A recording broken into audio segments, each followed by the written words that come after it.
The first trial of a KCPD officer involved in an on-duty shooting in decades ends with a guilty verdict. We first brought you that breaking news earlier this afternoon, both here on air and online. Eric DeValcanier hung his head after Judge Dale Youngs delivered that conviction. The judge ruled DeValcanier and his partner violated the Fourth Amendment by entering Lamb's property that day. In just the last hour, we've learned the detective has been suspended without pay pending termination. For the family of Cameron Lamb, they say it marks the end of 2 long years of waiting.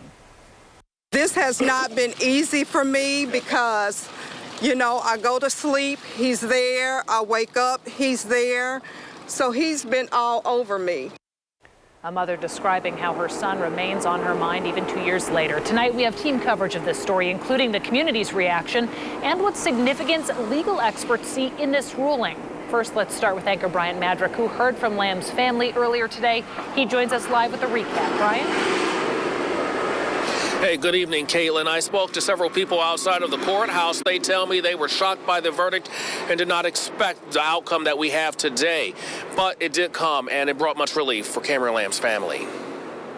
Say his name. Cameron Lamb. Friday afternoon, Cameron Lamb's family got what they were in search of for nearly 2 years. Justice. I am happy that the judge saw fit and he followed the law.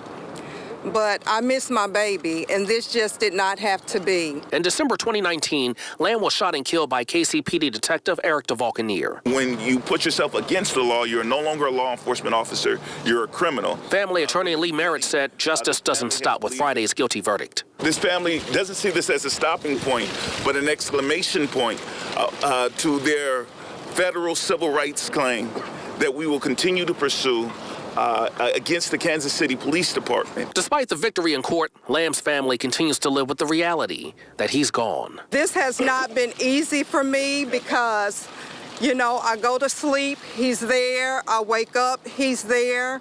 So he's been all over me.